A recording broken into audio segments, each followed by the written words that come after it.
On the 23rd of April, 1945, in the bombed-out ruins of a forest near the Elbe River, a 19-year-old German soldier named Klaus Müller crouched in a muddy foxhole, listening to American tanks rumble closer, their engines drowning out the sound of his own heartbeat as he clutched an empty rifle and wondered if survival was even possible anymore. The weapon in his hands was useless. No ammunition remained. He had fired his last 3 rounds 2 days earlier at shadows moving through the smoke. Now the rifle served only as something to hold, a physical reminder of what he had been trained to be. A soldier, a defender of the Reich. But there was nothing left to defend. The forest around him had been shredded by artillery. Trees stood like broken teeth, their branches scattered across earth churned into black mud. The smell of cordite hung in the air, mixed with something worse. Death. It was everywhere, in the craters, under the fallen timber, seeping into the groundwater that pooled in the foxholes. Klaus's uniform hung loose on his frame. He had lost nearly 30 pounds since February. The rations had dwindled from meager to non-existent. For the past week, he and what remained of his unit had survived on stolen potatoes, melted snow, and once, the flesh of a dead horse they'd found frozen in a ditch. His stomach had stopped growling days ago. Now it simply ached, a constant hollow pain that made his head swim and his hands shake. He was 19 years old, but he felt ancient. His face was gaunt, cheekbones sharp beneath skin that had turned gray from exhaustion and filth. His eyes, once bright blue, had sunk deep into their sockets. When he caught his reflection in a puddle of water, he barely recognized himself. He looked like the photographs he'd seen of prisoners in the camps, skeletal, haunted, already half dead. The propaganda posters back in Berlin had promised him glory. They had shown strong German soldiers, faces set with determination, marching toward inevitable victory. The Führer had sworn that secret weapons would turn the tide, that American soldiers were soft, undisciplined, cowardly. That capture meant torture, humiliation, and death at the hands of barbarians who respected no rules of war. Klaus had believed it all. He had been 15 when the war started, swept up in the fervor of national pride and the promise of a 1,000-year Reich. By 17, he was in uniform. By 18, he was on the Eastern Front, watching his friends die in the snow outside Stalingrad. Now, at 19, he crouched in a German forest, listening to his own army disintegrate around him. The tanks were closer now. He could hear voices shouting in English, rough and incomprehensible. Through the shattered trees, he glimpsed movement, helmets, the dull green of American uniforms, rifles raised and ready. His lieutenant had deserted 3 days ago, slipping away in the night with 2 others. The captain had been killed by shrapnel a week before that. There were no orders anymore, no chain of command, just scattered groups of starving boys pretending to be soldiers, hiding in holes, waiting for the end. Klaus's hands trembled as he set down his empty rifle. The metal was cold. He had carried that weapon for 18 months. It had become an extension of his body, cleaned and maintained even when food was scarce. Now it meant nothing. He thought of his mother in Hamburg. Was she still alive? The city had been bombed relentlessly. No letters had reached him in months. He thought of his younger sister, 13 years old when he'd last seen her. Did she even remember his face? The sound of boots crunching through debris grew louder. American voices called out, sharp and commanding. Klaus understood none of the words, but he understood the tone. Surrender or die. His heart hammered against his ribs. Every story, every warning, every piece of propaganda screamed in his mind. They will shoot you, they will beat you, they will make you suffer. But staying in the hole meant dying. If not from a grenade, then from starvation. He was too weak to run, too exhausted to fight. Slowly, his hands shaking so badly he could barely control them, Klaus raised his arms above his head. He stood, wobbling slightly as his vision swam. The world tilted. He steadied himself against the muddy wall of the foxhole and climbed out, hands still raised, waiting for the bullet he was certain would come. 3 American soldiers appeared through the smoke. They moved with a confidence Klaus hadn't seen in German troops for months. Their uniforms were clean. Their faces were full, not hollow. They carried themselves like men who knew they had already won. One of them, a sergeant with broad shoulders and a Tennessee drawl, stepped forward. His rifle was pointed at Klaus, but his finger rested alongside the trigger guard, not on the trigger itself. The sergeant looked Klaus up and down. There was no hatred in his eyes, no rage, just a calm assessment, the way a farmer might look at an injured animal. He said something in English. Klaus shook his head, unable to understand. His throat was so dry he wasn't sure he could speak even in German. The sergeant said something else, then gestured with his rifle. Down.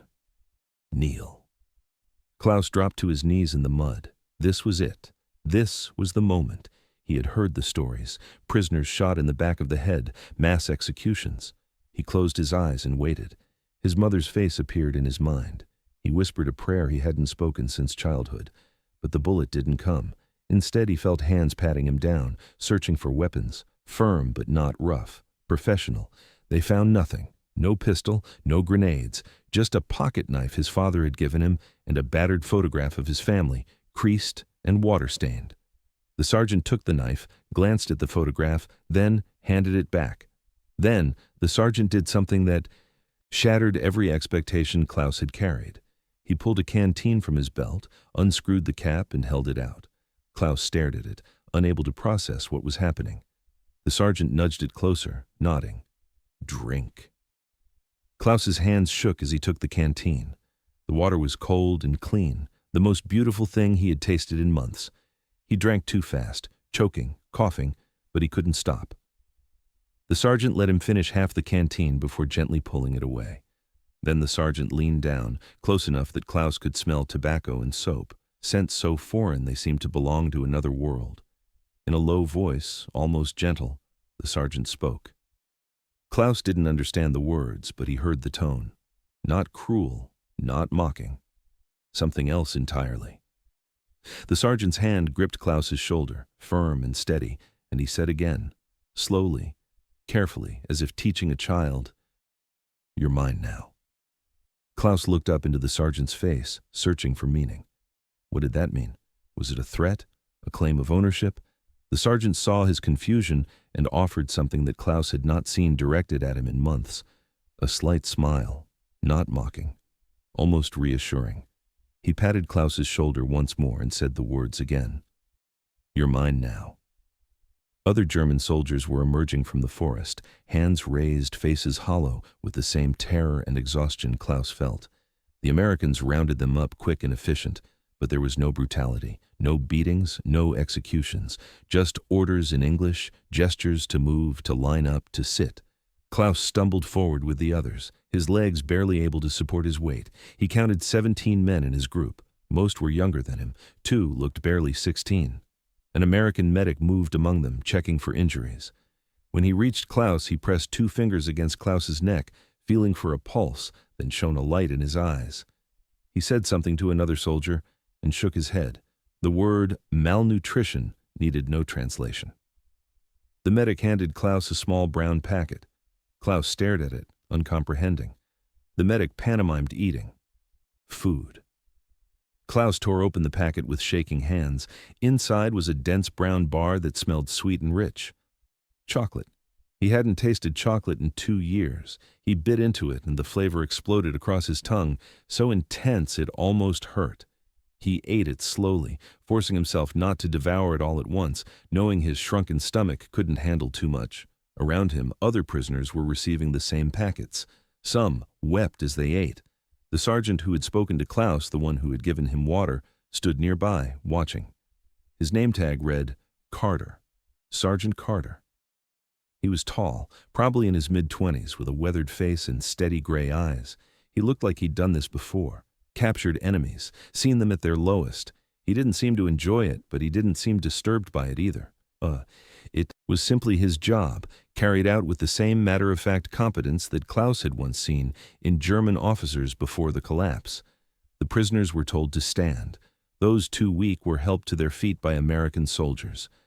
Klaus could barely process what he was witnessing. This was not what he had been promised. Where was the cruelty? Where were the torture chambers? The Americans treated them like livestock that needed sorting, not like hated enemies to be destroyed. They were searched again, more thoroughly this time, then lined up and marched toward a dirt road where trucks waited. Klaus walked in a daze. His body moved mechanically, one foot in front of the other, while his mind struggled to reconcile reality with everything he'd been taught. The numbers alone told a story his propaganda-addled brain had refused to see. He had been surviving on perhaps 300 calories a day for weeks. The chocolate bar he'd just eaten probably contained that much by itself. The American soldiers around him looked healthy, strong, fed. Their uniforms were clean, their equipment was maintained, they had ammunition, they had food. They had won, not because they were more brutal, but because they had more of everything. As Klaus climbed into the back of a truck, Sergeant Carter appeared beside him, offering a hand to help him up. Klaus took it, too tired to resist. The sergeant's grip was strong, pulling Klaus up with ease. Once Klaus was seated on the wooden bench inside the truck bed, Carter looked at him again with that same steady, unreadable expression. He spoke in English, then seemed to realize Klaus understood nothing. He thought for a moment, then tried something else. He pointed to Klaus, then to himself, then made a gesture like linking chain. He repeated the words. "You're mine now." Klaus finally understood, or thought he did. It wasn't a threat, it was an assignment. This sergeant had claimed responsibility for him. In the chaos of surrender, in the machinery of processing thousands of captured soldiers, Carter had decided that Klaus Müller was his prisoner, his responsibility, not to harm, but to guard, to manage, to protect perhaps from others who might be less kind. Klaus nodded slowly, exhausted beyond words. He leaned back against the truck's side and closed his eyes. Around him, other prisoners crowded onto the benches, a mass of gray uniforms and hollow faces.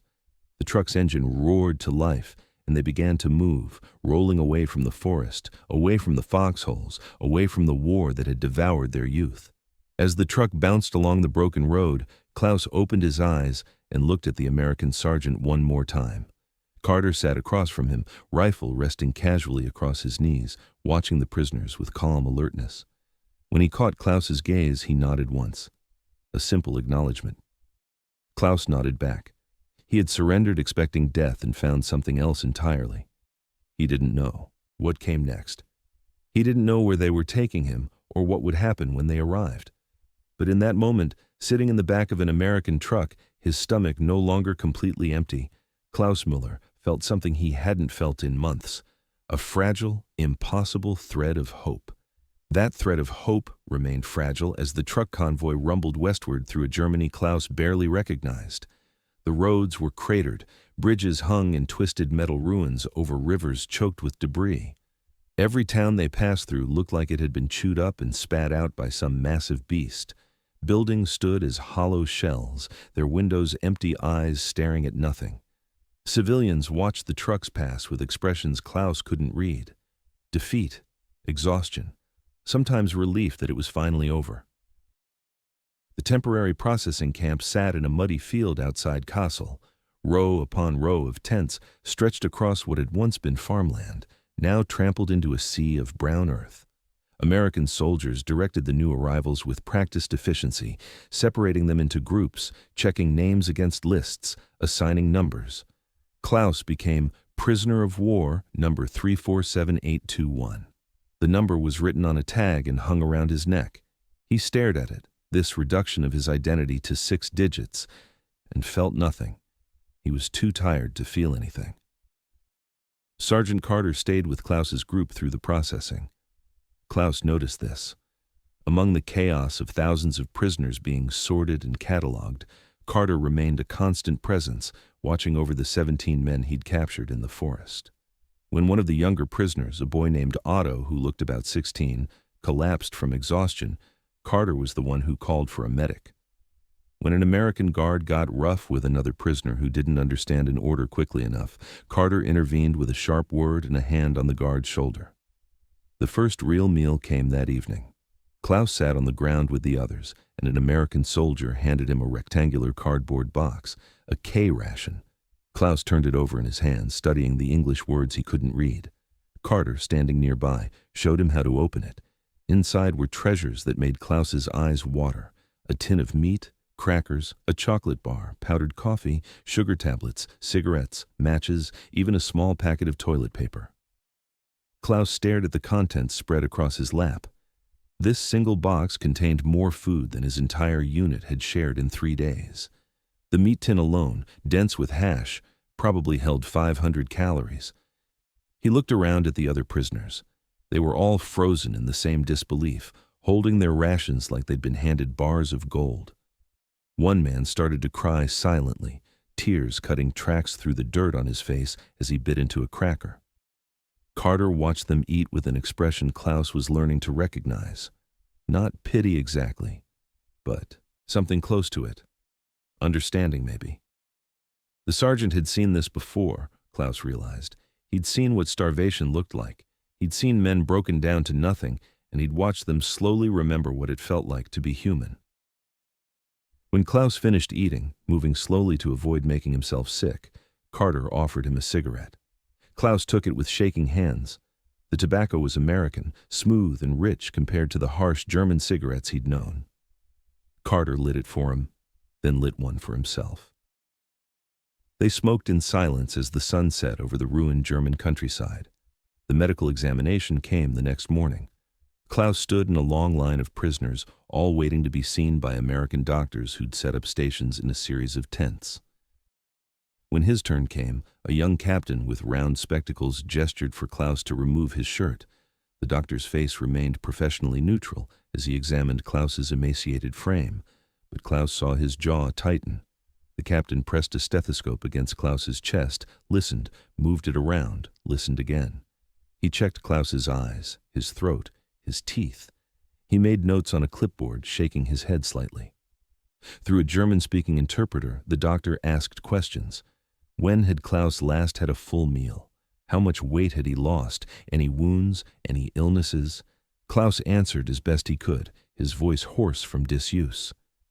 The doctor measured him, weighed him. Klaus saw the number on the scale. 52 kilograms, 114 pounds. He was 183 centimeters tall, 6 feet. He should have weighed at least 70 kilograms, the doctor said through the interpreter. He was severely malnourished. He would need careful feeding to avoid refeeding syndrome. Too much food too fast could kill him. Klaus received a medical card with instructions in both English and German. Small meals frequently. Plenty of water. Rest. He also received something else that shocked him. Medicine. The doctor handed him pills for intestinal parasites and a powder to mix with water for vitamin supplementation. The idea that the Americans would waste medicine on enemy prisoners seemed absurd. Klaus held the pills in his palm, staring at them, unable to reconcile this care with the monsters he'd been told about. 3 days later, Klaus and 500 other prisoners were loaded onto trains bound for France. Sergeant Carter and a detail of 30 guards accompanied them. The train cars were cramped but not cruel. Prisoners sat on wooden benches, watched by guards with rifles, but there was no brutality. They were fed twice a day, given water regularly, allowed to use latrines at scheduled stops. The Americans ran the transport like a military operation, because that's exactly what it was. Efficient. Organized. By the book. Klaus found himself watching Carter whenever the sergeant passed through the train car on his rounds. The man moved with a quiet confidence, checking on his guards, observing the prisoners, ensuring the operation ran smoothly. He seemed to operate by some internal code that Klaus couldn't quite decipher, firm but not harsh, vigilant but not cruel. When he caught Klaus watching him, he'd sometimes nod, that same simple acknowledgement he'd given in the truck. The port of Le Havre was a vision of American industrial might. Liberty ships lined the docks, dozens of them, their hulls painted gray, their decks swarming with activity. Cranes swung cargo nets loaded with supplies, trucks rolled in endless convoys, soldiers moved in organized units. Klaus had seen German ports before the bombing began, but nothing on this scale. The sheer volume of material, the coordination, the evidence of a supply chain that stretched across an ocean. It was overwhelming. The ship that would carry them to America was called the SS George Washington, a Liberty ship converted to transport prisoners. Klaus climbed the gangplank with hundreds of others, his legs weak from malnutrition, but growing steadier each day. Below decks, the hold had been fitted with bunks stacked 4 high. It was crowded, dim, and smelled of oil and sweat, but it was dry. And there were blankets. Klaus claimed a middle bunk and lay down, feeling the gentle rock of the ship at anchor. Carter appeared in the hold that evening, walking among the bunks with two other guards. He stopped near Klaus's bunk and spoke to him in English, then seemed to remember himself. He tried something else, pointing to Klaus, then to himself, then making that linking gesture again. Klaus understood. Carter was still his assigned guard. Even here, crossing an ocean, the sergeant maintained that sense of personal responsibility. Klaus nodded, and Carter moved on. The Atlantic crossing took 12 days. For Klaus, it was 12 days of sensory overload. He had never seen the ocean before. When prisoners were allowed on deck for fresh air, he stood at the rail and stared at the endless water, unable to comprehend its vastness. The horizon stretched in every direction, empty and eternal. At night, stars filled the sky in impossible numbers, undimmed by any city lights. Klaus felt microscopic, a speck being carried across an abyss toward an unknown fate. But with each passing day, something changed inside him. The regular meals, the rest, the absence of immediate danger, all of it worked on his body and mind. His hands stopped shaking. His stomach adjusted to having food in it. His eyes grew clearer. He started conversations with other prisoners, young men like himself who spoke in hushed voices about what might await them in America. Some feared it would be worse than Germany. Others dared to hope it might be better. Most simply didn't know. Carter checked on Klaus daily. The sergeant would walk through the hold, stop at Klaus's bunk, and ask questions Klaus mostly couldn't understand. But the tone was always the same. Checking in, making sure his prisoner was alive and accounted for. Sometimes Carter brought small things, an extra cigarette, a stick of chewing gum. Once, a worn paperback book in English that Klaus couldn't read but accepted anyway, because the gesture itself mattered. On the 10th day, a prisoner died. An older man, perhaps 40, who'd been sick when he boarded. His heart gave out during the night. The Americans wrapped his body and held a brief ceremony before committing him to the sea. A chaplain said words in English. The prisoners stood with heads bowed. Even the guards removed their helmets. Klaus watched the body slide into the water and wondered what it meant that the Americans would honor a dead enemy with dignity. When the SS George Washington finally reached Norfolk, Virginia, Klaus stood on deck with the others and witnessed America for the first time. The port was chaos and order in equal measure. Ships of every size crowded the harbor. The shore was lined with warehouses, cranes, railway tracks, and roads thick with traffic. Beyond the port, buildings rose in the distance, whole and untouched by war. Klaus realized with a jolt that while Europe had been tearing itself apart, America had been growing stronger, building, producing, preparing. The processing at Norfolk took 2 days, more medical examinations, more paperwork, more numbers and categories. Klaus and his group were assigned to Camp Butner in North Carolina. When Carter informed them of this through an interpreter, Klaus noticed the sergeant seemed satisfied. Camp Butner was Carter's home base. He'd be staying with them. The train journey through Virginia and into North Carolina was Klaus's first real glimpse of inland America. He pressed his face against the window, staring at farmland that stretched for miles, unmarked by war. Houses stood intact, barns were full, cattle grazed in peaceful fields, towns passed by with shops open, cars on the streets, people going about ordinary lives. The contrast with Germany was so stark it felt like traveling between different planets. Camp Butner sprawled across thousands of acres of North Carolina pine forest. As the truck convoy carrying the new prisoners rolled through the main gate, Klaus's mouth fell open. The camp was a city unto itself. Hundreds of barracks arranged in neat rows. Mess halls, recreation buildings, a hospital, administrative offices, guard towers stood at regular intervals along the fence line, but the fence itself seemed almost unnecessary given the wilderness beyond it. Where would anyone run to? The barracks Klaus was assigned to held 60 men in 2 rows of bunks. Each bunk had a mattress, 2 blankets, and a pillow. A pillow. Klaus couldn't remember the last time he'd slept on a pillow. The barracks had a potbelly stove for heat. There were windows with glass still in them. The floor was wooden planks, rough but solid.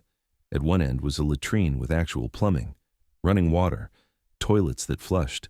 That first evening at Camp Butner, Klaus experienced something that would haunt him for the rest of his life.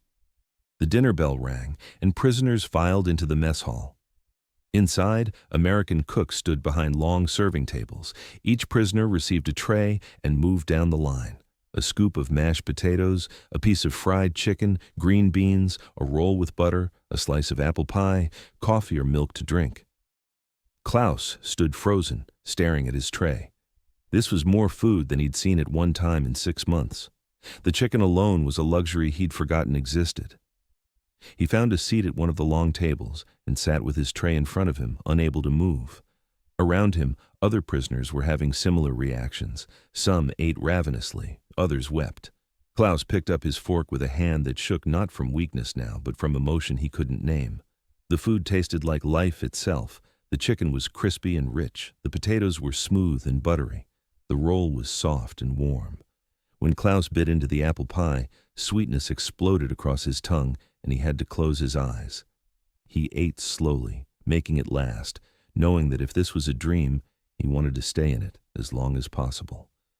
After dinner, as prisoners returned to their barracks, Klaus saw Sergeant Carter standing near the mess hall entrance, watching them file past. Their eyes met, and Carter gave that small nod. Klaus understood something in that moment. This abundance, this treatment, it was deliberate. It was strategy. Every meal that exceeded expectations, every kindness that contradicted propaganda, every moment of dignity granted to men who'd been told they'd receive none of it. It was psychological warfare of the most effective kind. The Americans weren't breaking their prisoners with cruelty. They were dismantling them with generosity. Every day at Camp Butner chipped away at the lies Klaus had been fed. If America was decadent and weak, why were its prisoners better fed than German civilians? If Americans were barbaric, why did doctors treat enemy soldiers with care? If the Reich was destined to triumph, why was Klaus sleeping on a mattress in North Carolina while Germany burned? That night, lying in his bunk with a full stomach for the first time in months, Klaus stared at the ceiling and tried to process what he'd learned.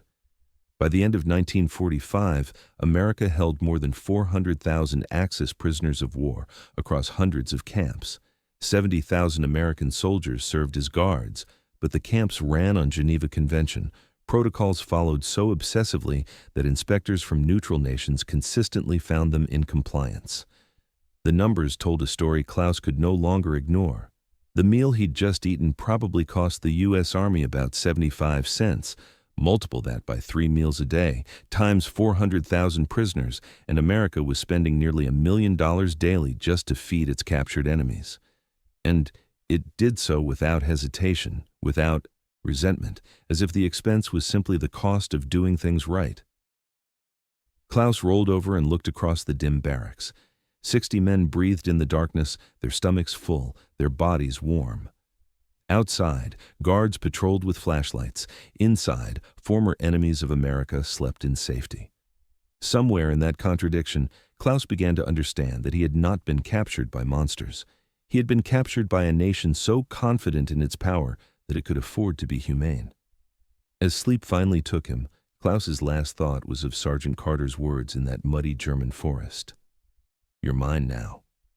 He'd thought they were words of possession, but lying in a warm bunk with a full belly, Klaus wondered if they'd been words of protection instead. A promise that as long as he belonged to Carter, as long as he was the sergeant's responsibility, he would be treated not as a hated enemy, but as a human being who'd simply been on the wrong side of history.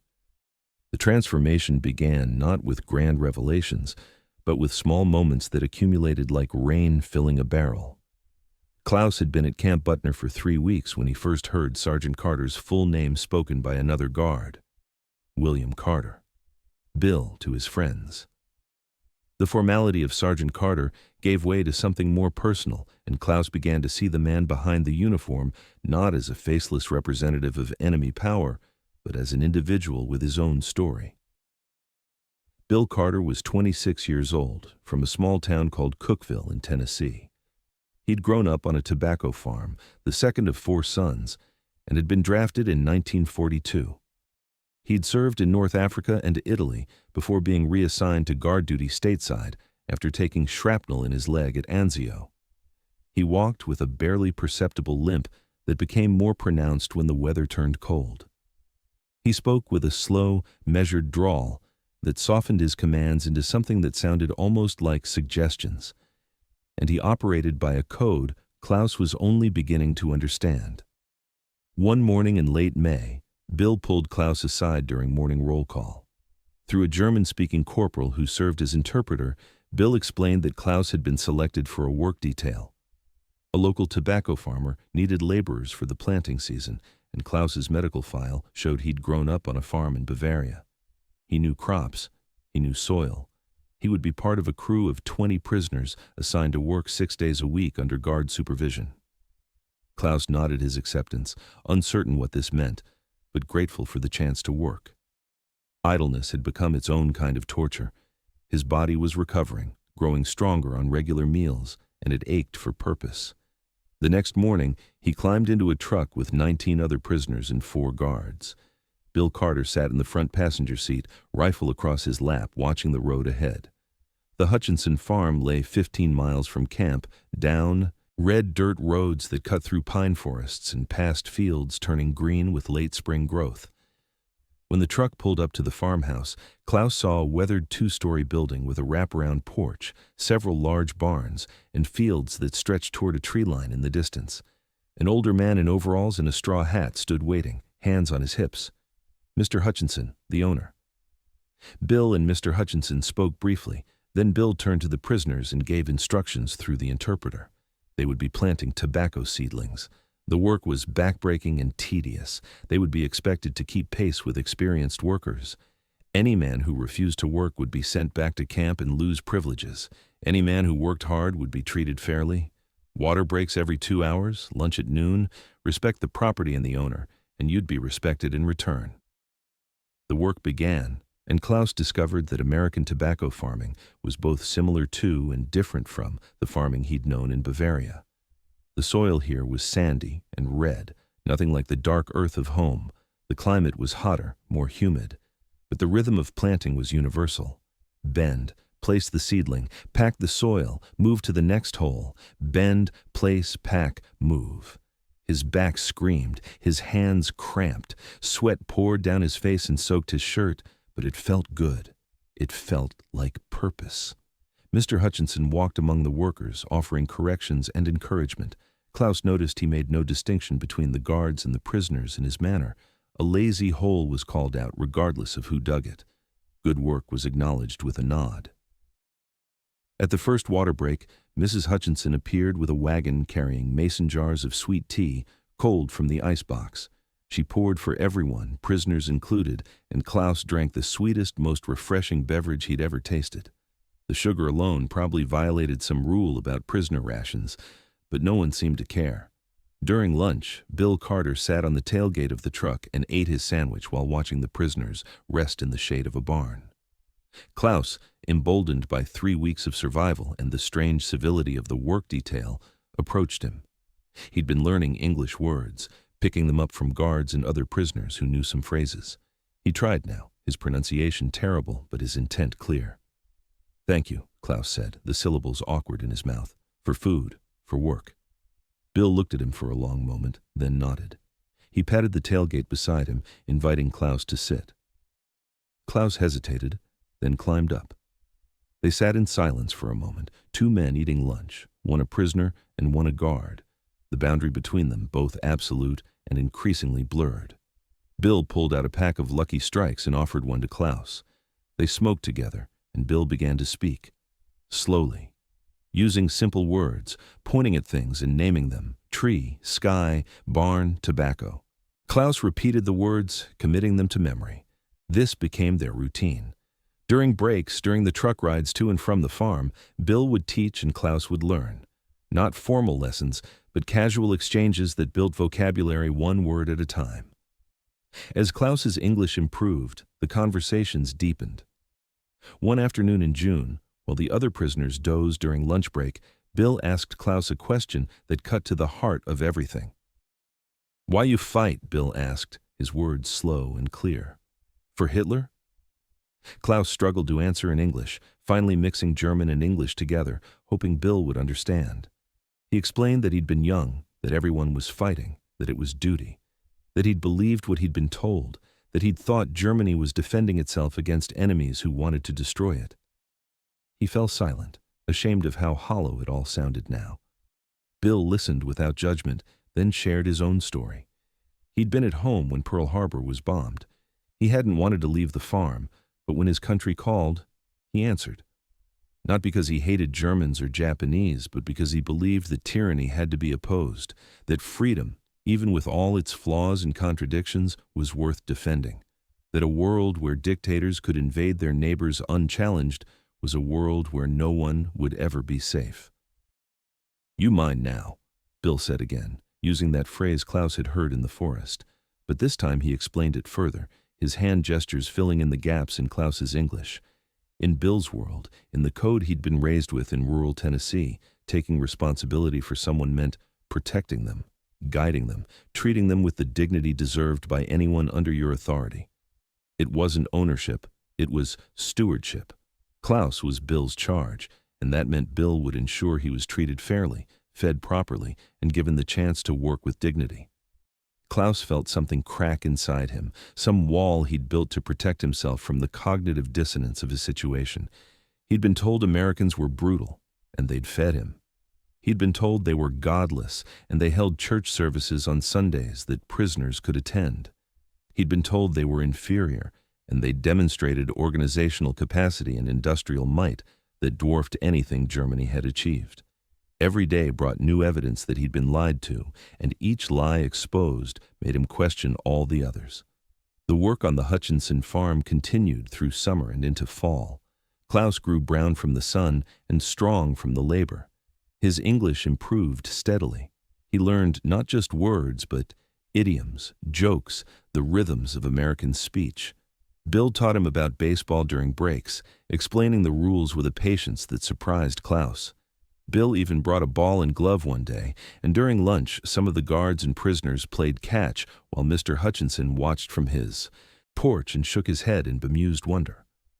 The Hutchinsons treated the prisoners with a pragmatic kindness that Klaus found both confusing and moving. They were paid for the labor, receiving vouchers from the government, but they also provided extras that weren't required. Fresh vegetables from the garden, sometimes biscuits still warm from the oven. Once, when a summer storm rolled in suddenly, Mrs. Hutchinson insisted everyone, prisoners and guards alike, take shelter in the barn rather than risk the lightning. Klaus began to understand something about America that no propaganda had prepared him for.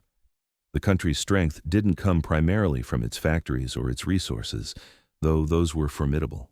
It came from a fundamental belief that people, even enemy people, possessed inherent dignity. That belief manifested in 1,000 small actions. The doctor who treated prisoners with the same care he'd give American soldiers. The farmer's wife who poured sweet tea for German POWs. The guard who taught English and shared cigarettes and treated his charges like human beings who'd made mistakes rather than monsters who deserved punishment. As fall turned to winter, Bill began showing Klaus photographs he carried in his wallet. His parents standing in front of their farmhouse in Tennessee, his younger brother in an army uniform stationed somewhere in the Pacific, his sister holding a baby, Bill's first nephew. Bill spoke about them with obvious affection, and Klaus found himself sharing his own family's story. His mother, who worked in a factory in Hamburg, his sister who'd been evacuated to the countryside, his father who'd died in 1943, killed in an air raid. The war had torn both their families apart, and in that shared loss they found unexpected common ground. One evening in early December, Bill asked Klaus what he missed most about Germany. Klaus thought for a long time before answering. "Christmas," he finally said. "The traditions, the songs, the sense of family gathered together." Bill nodded, understanding in his eyes. When Christmas arrived at Camp Butner, the Americans organized a celebration that stunned the prisoners. The mess hall was decorated with pine boughs and paper ornaments. Dinner was turkey with all the traditional fixings, pumpkin pie for dessert. After the meal, the camp commander announced through interpreters that prisoners would be permitted to hold their own Christmas observance. They could sing their traditional songs, they could worship in their own language. That night, in one of the recreation buildings, 500 German prisoners gathered and sang the carols of their childhood. Stille Nacht, O Tannenbaum, O du Fröhliche. Klaus stood among them, his voice joining the chorus, tears streaming down his face. These songs carried memories of home, of a Germany that existed before the war, of innocence lost and childhood stolen. And then something remarkable happened. Bill Carter, standing guard near the door, began to hum along. His German was terrible, barely a dozen words, but he'd asked Klaus to teach him Stille Nacht weeks earlier. Now he sang it quietly, mangling the pronunciation, but capturing the melody. Other guards joined in, humming when they didn't know the words.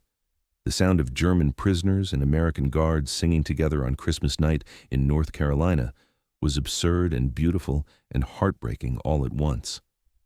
After the singing ended, Bill approached Klaus and handed him a small package wrapped in brown paper. Klaus opened it to find a carving knife, a simple tool but perfectly balanced, and a piece of soft wood. Bill had noticed Klaus whittling during breaks, using a borrowed knife to carve small figures. Now he had his own tools. The gift was modest, but its meaning was enormous.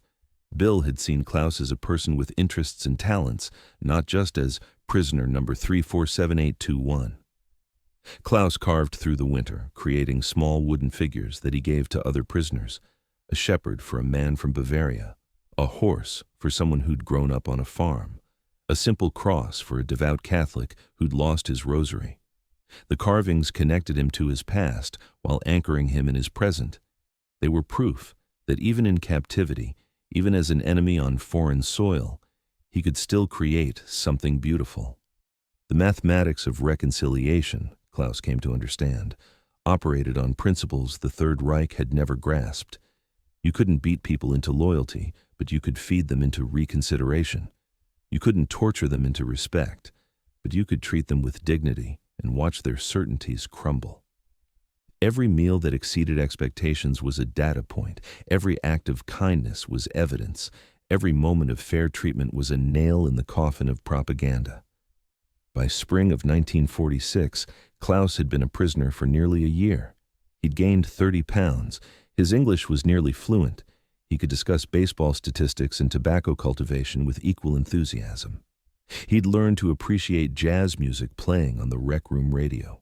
He'd read American newspapers and magazines, slowly piecing together a more accurate picture of the war he'd fought and lost. And through it all, Bill Carter had been there. Not as a jailer, but as a steady presence, a teacher, a guide, something approaching a friend, though neither of them would have used that word yet. Klaus's internal conflict had shifted from questioning his captivity to questioning everything he'd believed before it. If America was this prosperous, this organized, this fundamentally decent in its treatment of prisoners, what did that say about the war Germany had started? If ordinary American soldiers like Bill could show such humanity to their enemies, what had Germany become that it couldn't do the same? The questions haunted Klaus in the quiet moments, eroding his certainty, reshaping his understanding of Oviona, the world. He was being transformed, atom by atom, meal by meal, conversation by conversation. The German soldier, who'd hidden in that foxhole near the Elbe River, no longer existed. In his place was someone new, someone who'd learned that enemies could become something else when treated with persistent, patient humanity. Someone who'd discovered that the most powerful weapon in war might not be bombs or bullets, but the simple revolutionary act of treating your captive like a human being worth saving. That transformation solidified into something permanent when the war officially ended in May of 1945. Yet, Klaus's captivity continued. The victory celebrations that swept across America barely touched Camp Butner. For the prisoners, the end of the war meant only uncertainty. When would they go home? What would they go home to? Reports filtering through from Europe painted a grim picture. Germany had been divided into occupation zones. Cities lay in ruins. Millions were displaced. Food remained scarce. The country Klaus had left no longer existed. Repatriation proved to be a logistical nightmare that moved at a glacial pace. The Allies had to rebuild port facilities, establish shipping schedules, and process hundreds of thousands of prisoners across multiple countries. Priority went to the sick and wounded, then to those with families in accessible zones. Young, healthy prisoners like Klaus found themselves at the back of a very long line. Months passed, summer turned to fall, fall to winter. Klaus remained at Camp Butner, working the tobacco harvest, then the winter maintenance, living in a strange limbo between war and peace. In December of 1945, the camp administration announced a new policy. Prisoners could volunteer to remain in the work program rather than return immediately. Those who stayed would continue working on American farms and would receive small wages deposited into accounts they could access upon eventual departure. The program would last until all prisoners were processed for return, potentially another year or more. Klaus agonized over the decision. Part of him yearned to go home, to find his mother and sister, to see what remained of the life he'd known. But another part, a growing part, recognized that staying offered something Germany could not: stability, food, safety. And if he was honest with himself, the chance to continue learning from Bill Carter. He made his choice and signed the papers to remain. Bill, who'd been reassigned to supervise the extended work program, showed no surprise when he saw Klaus's name on the volunteer list. That evening, he found Klaus sitting on the barrack steps, smoking and staring at nothing. "You stay," Bill said, sitting down beside him. It wasn't a question. "Yes," Klaus replied. His English was fluent now, still accented but clear. "Germany is destroyed. Here I have work, I have food, I can learn." Bill nodded slowly. "What you want to learn?" Klaus thought about this. "Everything," he finally said. "How America works, why it is strong, how to build something that lasts." Over the next 18 months, Bill became Klaus's informal teacher in American civics and culture.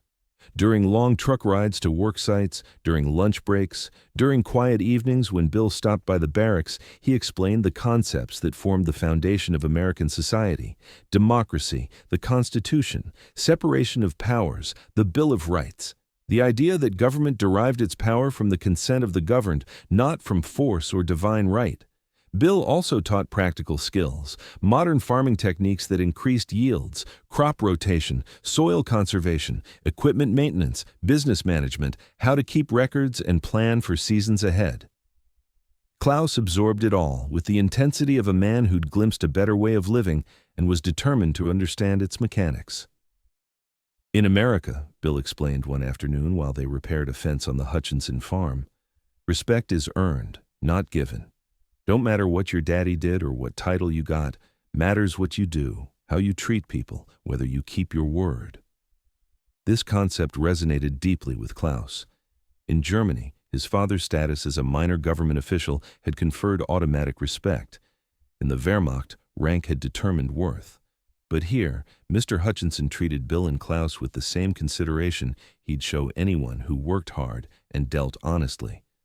It was meritocracy in its purest form, and Klaus found it both liberating and terrifying.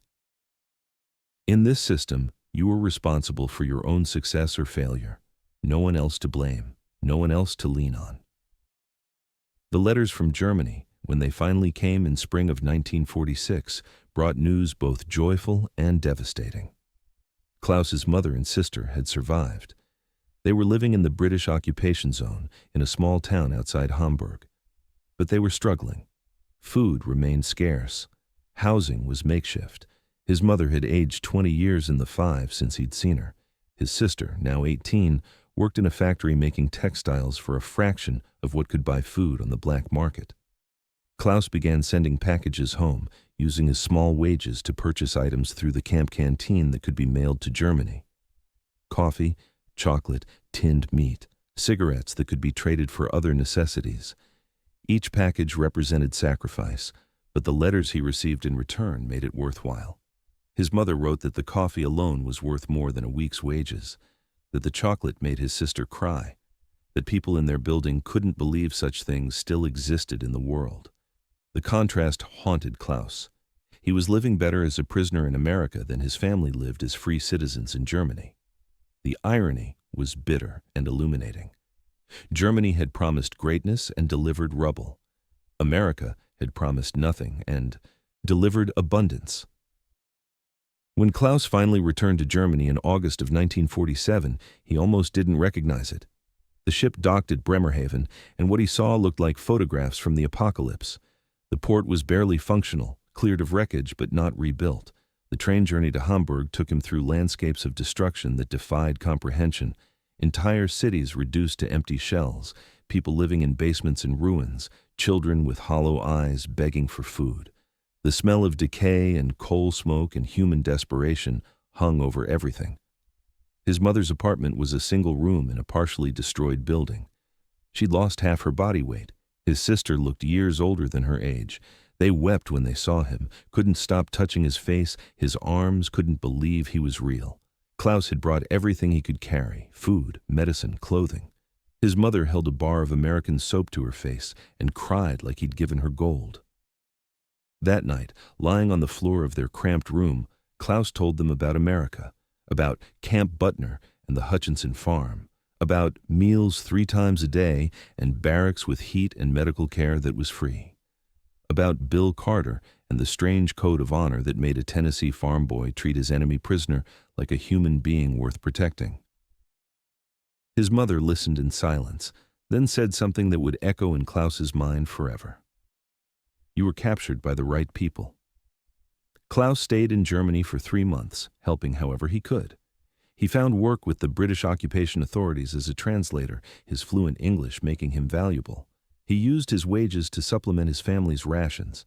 He applied techniques Bill had taught him, finding ways to grow vegetables in the rubble, to repair broken things, to organize and plan and make the most of limited resources.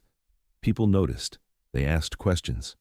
Where had he learned such things? He told them about America, about the POW camps that ran on principles of dignity and fairness, about the abundance that came from efficient systems and protected rights, about what he'd learned from a sergeant who'd made him a prisoner, but also, inadvertently, a student. Some dismissed him as a traitor. Others listened with hungry eyes, recognizing truth in his words. When Klaus returned to America in December of 1947 on a work visa sponsored by Mr. Hutchinson, he carried his mother's blessing and his sister's tears. Germany needed rebuilding, but Klaus needed to understand more deeply the system that had defeated and then transformed him. He'd promised to send money home, to help however he could from across the ocean. His family understood. In the ruined Germany of 1947, America represented hope in a way that staying could not. Bill Carter met him at the train station in Raleigh, older by 2 years, but fundamentally unchanged. They shook hands, then embraced awkwardly. Boundaries between former guard and former prisoner finally dissolving completely. Klaus returned to work on the Hutchinson farm, but now as a free man earning full wages. He rented a small room in town. He saved his money. He studied for the citizenship exam with the same intensity he'd once applied to learning English. The letters between Klaus and Bill became a permanent correspondence that would last decades. When Bill finally left the army and returned to his family's farm in Tennessee in 1949, he wrote Klaus long descriptions of the land, the work, the community. Klaus wrote back about North Carolina, about his growing understanding of American life, about his hope to become a citizen. In 1952, when Klaus received his citizenship, Bill traveled to North Carolina for the ceremony. Afterward, they celebrated with bourbon and barbecue, and Bill made an offer. "Got more land than I can work myself," Bill said. "Could use a partner, someone I trust, someone who knows tobacco and isn't afraid of hard work." Klaus moved to Tennessee that fall. He purchased 40 acres adjacent to Bill's farm, taking out a loan that would take him 20 years to repay. He built a small house with his own hands, using skills learned in Germany and refined in America. He planted his first crop of tobacco the following spring, with Bill's guidance. The two farms grew side by side, separate operations but closely coordinated. Former guard and former prisoner became business partners, then neighbors, then something closer than brothers. Klaus married in 1954 a German immigrant named Greta, who'd come to America in 1951. They had 3 children. Klaus raised them with stories of the war, but not the stories of glory or victimhood. He told them about the foxhole near the Elbe River, about surrender and terror and the whispered words, "You're mine now," about Bill Carter's steady presence through months of transformation, about how kindness had defeated hatred one meal, one conversation, one small dignity at a time. His children grew up calling Bill Uncle Bill, despite no blood relation. They played with Bill's children, attended the same schools, celebrated holidays together.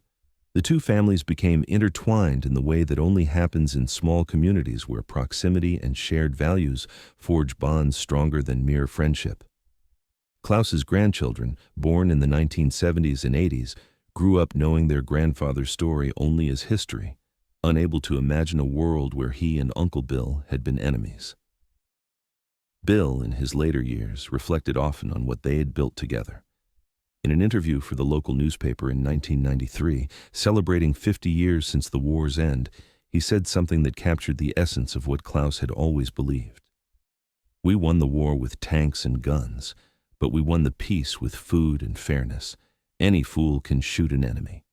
Takes wisdom to turn an enemy into a friend. Klaus and we're proof that it can be done. Just takes time, patience, and treating people right even when you don't have to." When Klaus died in March of 1998 at the age of 72, Bill was 80 years old and struggling with the arthritis that had plagued him for years. But nothing could have kept him from that funeral. He stood at the pulpit of the small church in Cookville, gripping the edges to steady himself, and delivered a eulogy that left no dry eyes in the congregation. "Klaus Miller was my prisoner before he was my friend," Bill began, his voice still carrying that Tennessee drawl, now roughened by age. "I captured him in a forest in Germany, and I took responsibility for him, told him, 'You're mine now.' I meant it as a promise, not a threat, a promise that while he was under my watch, he'd be treated like a human being, with dignity, with fairness, with the kind of respect we'd want for ourselves if positions were reversed." He paused, wiping his eyes. "What I didn't know then was that Klaus would end up teaching me as much as I taught him. He showed me what courage really looks like, not the kind with guns and medals, but the kind that lets you admit you were wrong, that lets you change your mind when faced with truth, that lets you build a new life from nothing but determination and decency." Bill's voice broke, but he continued. "For 53 years, Klaus was my friend, my partner, my brother in all but blood. We built farms together, raised families together, grew old together, and every day, every single day, I thanked God that I'd been given the chance to be the person who whispered those words to him in that German forest. 'You're mine now.' They were the most important words I ever spoke, because they led to this, to a life shared, to friendship that transcended everything that tried to keep us apart." The congregation rose as one when Bill finished, applause mixing with tears. Klaus's children embraced Bill, and his grandchildren, who'd known their grandfather only as a kind old man who spoke with an accent and carved beautiful wooden figures, finally understood the full weight of his journey. From enemy soldier to prisoner to immigrant to citizen to patriarch. From terror in a foxhole to peace in a Tennessee farm. From "You're mine now," spoken in fear, to "You're mine now," understood as love. Klaus Miller was buried in the Cookville Cemetery, not far from where Bill would join him 4 years later. Their headstones stand side by side now, two men who met as enemies in the spring of 1945 and parted as brothers in the spring of 1998. Visitors sometimes pause at those stones, reading the inscriptions, noting the German name beside the American one, and wondering at the story behind them. The story is this: that war creates enemies, but humanity creates brothers. That propaganda collapses in the face of sustained kindness. That the most powerful weapon any nation possesses is not its bombs or bullets, but its ability to treat even its captives with dignity. That 3 words whispered in a moment of surrender, "You're mine now," can become not a threat, but a promise of protection, a promise of dignity, a promise of the possibility of redemption. Klaus Müller learned this in the forests of Germany, in the fields of North Carolina, and the tobacco farms of Tennessee. Bill Carter taught it through patient example, through small acts repeated daily, through a code of honor that made responsibility sacred and human dignity non-negotiable. Together, they proved that the mathematics of reconciliation operates on principles no war can defeat. Feed your enemies, and they become witnesses. Treat them with dignity, and they become students. Show them sustained humanity, and they become impossibly family. The legacy lives on in Klaus's descendants, who carry both German and American blood, who speak English with no accent, but remember stories with German heroes.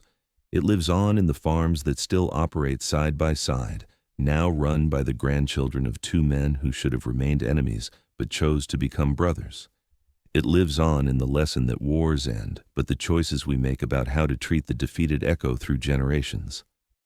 In the end, Bill Carter's whispered words in that German forest proved prophetic in ways neither man could have imagined. Klaus was his, and Bill was responsible, and that responsibility became care, became teaching, became friendship, became love. You're mine now became the foundation of a life shared, a peace earned, a brotherhood forged from the ashes of war. It became proof that even in humanity's darkest moments, even when nations try to teach us to hate, the simple revolutionary act of treating each other with dignity can transform enemies into family. That is the legacy. That is the lesson. That is the story of how a German prisoner and an American sergeant taught the world that kindness, persistent and patient and unrelenting, is the only weapon that truly wins wars. Not by destroying the enemy, but by making him a brother.